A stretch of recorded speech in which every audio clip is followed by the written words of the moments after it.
কিন্তু এই যেটো অন্যায় হৈছে যেটো মিছা অপবাদ দিছে ন্যায় হোক চৰকাৰক বিচাৰিছো ন্যায় হোক আৰু আমিও ন্যায়ালয়ত যাব লাগিব আমাক দেখত আইন বুলি এটা বস্তু আছে যে মিছা অপবাদত আমাক যেটো কৰা হৈছে বা নিজৰ ঘৰলৈ যাব নোৱাৰা অৱস্থা হৈছে আমি নিশ্চিতভাৱে কিছুমান মানুহ উচতনি দি যেটো কৰিছে আমি ন্যায়ালয়ক নিশ্চিতভাৱে ক'ব লাগিব যে আমাক ন্যায় দিয়ক সুৰক্ষা দিয়ক নমস্কাৰ শ্ৰদ্ধেয় ৰাইজ কেইটামান কথা ৰাইজৰ আগত মুকলি কৰি দিয়াৰ কাৰণে কথা কোৱাৰ কাৰণে আহিলো যোৱা কিছুদিন ধৰি আমাৰ মৰমৰ জুবিনৰ ঘটনাটোৰ পাছত চাৰিপিনে বিৰাট ৰাইজ দুখত নিয়মান হৈছে আমাৰো কাৰণে আমাৰ বুকুৰ আপোন মোৰ অতি একেলগৰ ফিলচফাৰ ফ্ৰেণ্ড গাইড মানুহজনৰ ঢুকোৱাৰ পাছত আমি খুব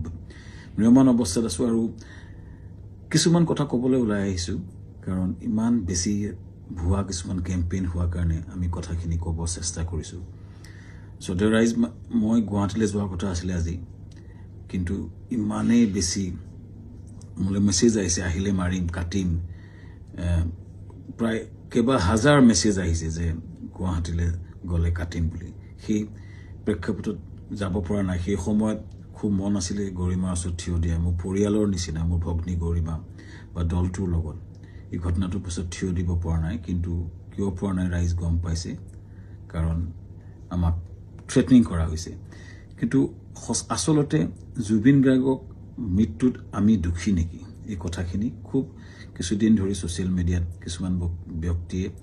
টিআৰপি আশাত মামাকে দুখী সজাই কেংগেৰু কোৰ্ট পাতি যে নিজৰ ডিগ্ৰী দিলে কিন্তু আসলতে কথাটো কি জুবিন গাৰ্গক আমি কিয় মাতি আনিছো শ্ৰদ্ধা ৰাইজ আমি যেটো নৰ্থ ইষ্ট ফেষ্টিভেল ডিল কৰোঁ সেইটোত উত্তৰ পূবৰ বিভিন্ন সংস্কৃতি বা খাদ্য বা পৰ্যটনৰ প্ৰসাৰ কৰা হয় প্ৰথম 2013 চনত পাতোতে আমি জুবিন গাৰ্গৰ লগতে কথা পাতিছিলোঁ তেখেতেই আমাক ব্ৰেণ্ড এম্বাছাডৰ হিচাপে গাইড কৰিছে যে মই সংযুক্ত থাকিম অনুষ্ঠানটো আমি একেলগে কৰিম টিভিত বা বিভিন্ন মিডিয়াত তেওঁ বহুবাৰ কৈছে যে শ্যামকানুৰ সৈতে মিলি আমি নৰ্থ ইষ্ট ফেষ্টিভেল পাতো দিল্লীত বা বিশ্বৰ বিভিন্ন ঠাইত তেওঁ নিজে ইয়াত সংপৃক্ত আছে বুলি বহু ভিডিঅ' আছে মই আপোনালোকক জনাম দেখুৱাম এই ব্যক্তিজন আমি যেতিয়া বাহিৰত অনুষ্ঠান য'তে কৰোঁ আমি তেখেতৰ পৰা আলোচনা কৰোঁ আৰু যেহেতু আমাৰ ব্ৰাণ্ড এম্বাছাডৰ আৰু যেতিয়া আমি বিদেশত কৰিলোঁ দুইবাৰে তেওঁ বেংককত গৈছিলে আৰু এইবাৰো যেতিয়া আমি ছিংগাপুৰত কৰিবলৈ গ'লোঁ তেখেতক আমি ক'লোঁ যে ছিংগাপুৰত কৰিব বিচাৰিছোঁ সো আমি ক'লোঁ এনেকৈ কৰিব আমাৰ গোটেই প্ৰগ্ৰেমটো এনেকুৱা হ'ব তেখেতক ক'লোঁ যে তুমি যাবা নেকি তেখেতে ক'লে যাম মই যাম মোৰ লগত মোৰ ভাতৃ সন্দীপনক লৈ যাম আৰু মেনেজাৰ সিদ্ধাৰ্থ যাব আৰু আমাৰ শেখৰ যাব সো এনেকৈ ক'লে কোৱাৰ পাছত আমি পিছত আৰু এগৰাকী সংগীত শিল্পীও আহিলে সো কোৱাৰ পিছত আমি আয়োজন কৰা প্ৰক্ৰিয়া আৰম্ভ কৰিলোঁ আৰু প্ৰথম কথা শ্ৰদ্ধেয় ৰাইজ জুবিন গাৰ্গক মতাটো পাপ নহয় উত্তৰ পূবৰ আটাইতকৈ ডাঙৰ অনুষ্ঠান নৰ্থ ইষ্ট ইণ্ডিয়া ফেষ্টিভেলত উত্তৰ পূবৰ আটাইতকৈ ডাঙৰ যিজন সংগীত শিল্পী তেখেতক নিমন্ত্ৰণ কৰাটো যিহেতু আমাৰ ব্ৰেণ্ড এম্বাছাডৰো হয় আমাৰ লগত সংপৃক্ত হয় আৰু তেখেতক মতাটো পাপ কৰা নাছিলোঁ এইটো আমাৰ দায়িত্ব আছিলে তেখেতক নিমন্ত্ৰণ কৰাটো তেখেত কিয় 17 তাৰিখে আহিলে এইটো প্ৰশ্ন হৈছে তাৰ আগতে সুস্থ দেহাৰে আহিছে বুলি বহুতে লিখিছে কিন্তু তাৰ দুদিনমান আগতে তেখেতে আমাৰ 7 ছেপ্টেম্বৰত মুম্বাইত তেওঁ খুব ধুনীয়া পাৰফৰ্মেঞ্চ কৰিছে মুম্বাইত আৰু তেখেতে 1 তাৰিখে নে 3 তাৰিখে দিল্লীত তেখেতে পূজাত এটা অনুষ্ঠান কৰাৰ কথা আছিল সম্পূৰ্ণ কনচাৰ্ট বা মিউজিকেল প্ৰগ্ৰেম কৰাৰ কথা আছিল কেইবাটাও প্ৰগ্ৰেম তেওঁ লাইন হৈছে তেখেতে প্ৰগ্ৰেম কৰি আছিলে সো গতিকে সুস্থ দেহাৰে আমি অনাটো আমাক এটা অতি ভুল দোষাৰোপ কৰা হৈছে তৃতীয় কথাটো হৈছে তেখেতে 17 তাৰিখে এইকাৰণে আহিলে সেইদিনাখন ডাইৰেক্ট ফ্লাইট আহিলে কাৰণ কলিকতা হৈ আহিলে বহুত দীঘলীয়া হয় 19 তাৰিখে আমাৰ অনুষ্ঠান আৰম্ভ হয় সো সেইকাৰণে 17 তাৰিখে গ্ৰুপ ফ্লাইটত তেওঁ আহিছিলে লগতে দলটো আহিছিলে আমি পেন পেচিফিক হোটেলত ৰাখিছিলোঁ আমাৰ য'ত অনুষ্ঠান হৈছিল তাৰ লগতে সানটেকৰ লগতে পেন পেচিফিক এখন 5 ষ্টাৰ হোটেল সকলো দলটো আমি ৰাখিছিলোঁ ভালকৈ ৰখাৰ চেষ্টা কৰিছিলোঁ আমি তেওঁলোকক কথা পাতিছিলোঁ যে তেওঁ কৈছিলে আমি অলপ জিৰণি ল'ম আৰু 19 তাৰিখে তেওঁ আৰম্ভণি অনুষ্ঠানত তেওঁ থাকিব আৰু 20 তাৰিখে তেওঁ দুটামান গান গাব ভূপেন হাজৰিকাৰ এটা ট্ৰিবিউট দিব এইটো আলোচনা আমাৰ হৈছিলে পিছত 18 তাৰিখে দিনাখন 19 তাৰিখে আমাৰ অনুষ্ঠান আছিলে 18 তাৰিখৰ দিনাখন আমি তেখেতক খবৰ কৰিতে শুই আছিলে আমাৰ বহুত বিভিন্ন উত্তৰ পূৰ্বৰ মানুহ আছিলে তেওঁৰ লগত তেওঁ ভায়েক আছিলে আৰু তেওঁ সিদ্ধাৰ্থ আছিলে মেনেজাৰ আৰু দল আছিলে 19 তাৰিখৰ দিনা ঘটনাটো ঘটিলে যেতিয়া আমাৰ সেইদিনাখন উত্তৰ পূৰ্বৰ বিভিন্ন মন্ত্ৰী বিষয়াৰ লগত আমাৰ এখন মিটিং চলি আছিলে উদ্যমীসকলৰ লগত ছিংগাপুৰৰ মিটিং চলি আছিল যাতে আমি ৰাতিপুৱাই গৈছিলোঁ তেতিয়াই এই জাহাজৰ ঘটনাটোৰ কথা মোক সিদ্ধাৰ্থ শৰ্মাই ফোন কৰিছিলে 3:30 বজাত আমাৰ মিটিং আৰম্ভ হৈছিলে 12:30 বজাত সো 11:30 মানতে মই চাংগ্ৰিলা হোটেলত গৈছিলোঁ আৰু তাত 3:30 মান বজাত আমি গম পাইছিলোঁ যে এনেকুৱা ঘটনা এটা ঘটিছে সিদ্ধাৰ্থই ফোন কৰিছিলে ক'ত ঘটিছে কেনেকৈ ঘটিছে আমি একো গম পোৱা নাছিলোঁ লগে লগে বহুখিনি তাকে লৈ বহু ফোন আহিছিল কিন্তু মই উত্তৰ দিব পৰা নাছিলোঁ আচলতে ইমান ডাঙৰ ঘটনাটো আমাৰ মৰমৰ বুকুৰ আপোন মানুহজন এনেকুৱা ঘটনা ঘটিছে কথাটো আমাৰ কাৰণে এটা থটমটৰ নিচিনা হ'ল আৰু লগে লগে আমি দূতাবাসৰ লগত কথা পাতি তালৈ গ'লোঁ আৰু ঘটনাটো হ'ল আৰু এই ঘটনাটোৱে সকলোকে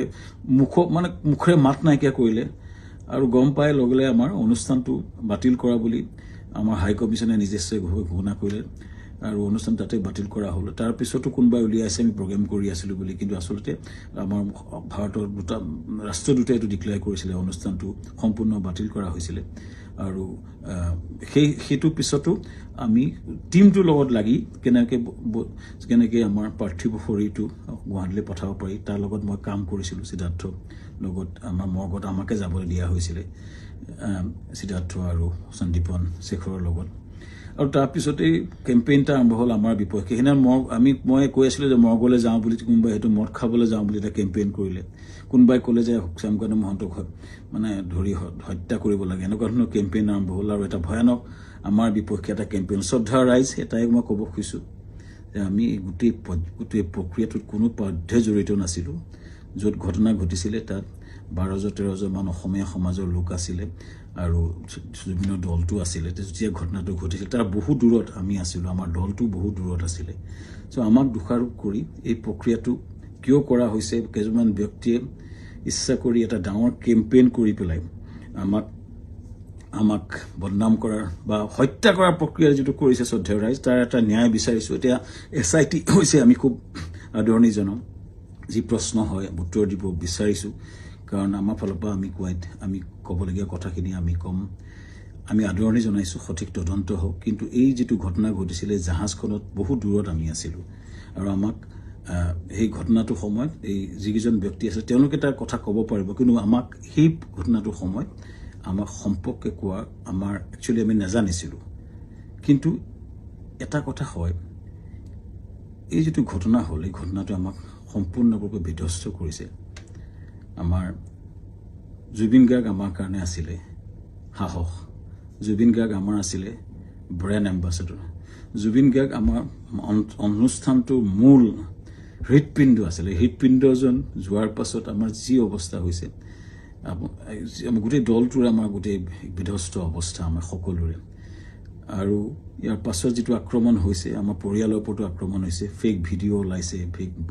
ফোন কল ভাইৰেল হৈছে ইমান জুবিন গাৰ্গে এই অনুষ্ঠানটো নিজৰ বুলি আগুৱাই লৈ গৈছিলে তেওঁ অনুষ্ঠানটোৰ গুৰুত্বটো বুজি পেলাই নিজকে আগুৱাই লৈছিলে আৰু সেইজন ব্যক্তিৰ স্মৃতিত আমি বহু কৰিবলগীয়া আছে কিবা যদি জীৱনত কৰিব বিচাৰোঁ জুবিনৰ স্মৃতিত নিশ্চিতভাৱে কৰিব বিচাৰিম কিন্তু এই যিটো অন্যায় হৈছে যিটো মিছা অপবাদ দিছে ন্যায় হওক চৰকাৰক বিচাৰিছোঁ ন্যায় হওক আৰু আমিও ন্যায়ালয়ত যাব লাগিব আমাক দেশত আইন বুলি এটা বস্তু আছে যে মিছা অপবাদত আমাক যিটো কৰা হৈছে বা নিজৰ ঘৰলৈ যাব নোৱাৰা অৱস্থা হৈছে আমি নিশ্চিতভাৱে কিছুমান মানুহ উচতনি দি যিটো কৰিছে আমি ন্যায়ালয়ক নিশ্চিতভাৱে ক'ব লাগিব যে আমাক ন্যায় দিয়ক সুৰক্ষা দিয়ক আৰু ৰাইজৰ পৰা ন্যায় বিচাৰিছোঁ চৰকাৰৰ পৰা ন্যায় বিচাৰিছোঁ আৰু জুবিনৰ আমাৰ মহান শিল্পী আমাৰ মৰমৰ বুকুৰ আপোন মানুহজনৰ আত্মাই চিৰ শান্তি পাওক ৰাইজৰ পৰা আশীৰ্বাদ বিচাৰিছোঁ ন্যায় বিচাৰিছোঁ ধন্যবাদ